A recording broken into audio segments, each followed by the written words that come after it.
Четвъртият извънреден конгрес на ВМРО-БНД започна така. А завърши така. Аз съм упълномощен от региони Пловдив, Пазарджик, Благоевград, Враца, Монтана и други региони да обявя, че ние официално напускаме този форум.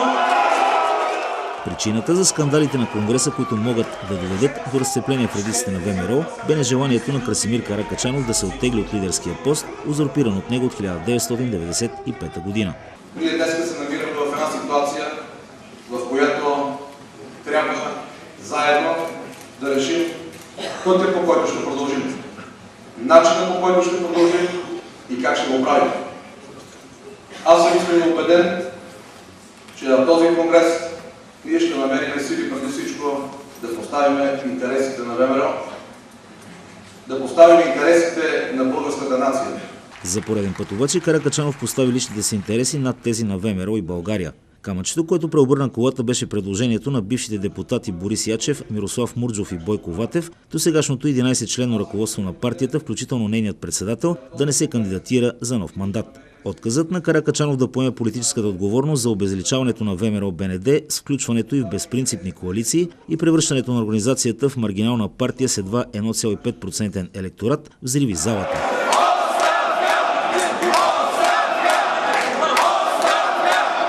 В знак на протест над 310 делегати от 12 областни структури на ВМРО-БНД напуснаха демонстративно конгреса. Зад нас стоят над 65% от редовите членове на ВМРО, заявиха в кулоарите на конгреса делегатите от Благоевград, Пловдив, Пазарджик, Враца, Монтана, Ловеч, Хасково, Ямбол, Сливен, Бургас и други. Символичен е фактът, че сред недоволните бяха представителите на едно от огнищата на априлското въстание – Панагюрище. Или ще има промяна, или ще избухне въстанието. Снимайте и там, Мухово, селото, Елиджик. С бързи стъпки вървим към нов конгрес, заяви пред медиите алтернативният кандидат за лидер на ВМРО-БНД, кметът на Пловдив Славчо Атанасов. Мотивира го упорството на Красимир Каракачанов с цел лично оцеляване да се задържи в организацията. Истината е, че всички от ръководството на организацията, които бяха народни представители, си подадаха оставките, но Красимир Каракачанов не пожела да го направи това и с цел лично оцеляване на практика разцепи организацията. А от тук насетне какво следва?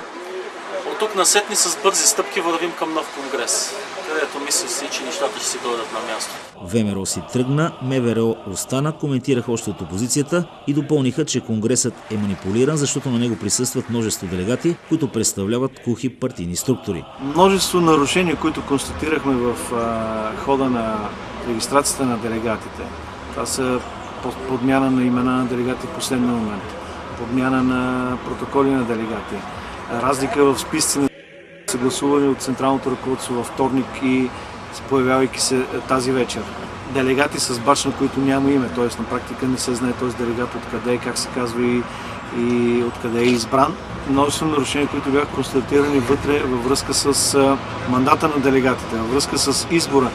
Скандалният факт, че контролно-ревизионната комисия се оказа, че никой от членовете на Централната контролно-ревизионна комисия не е изготвил и подписвал отчета и този отчет не беше приет, дава основание да се оборва легитимността на конгрес. За нас това не е легитимен конгрес. Ние ще сезираме съответните законодателни органи, съда и прокуратурата за всички нарушения на този конгрес.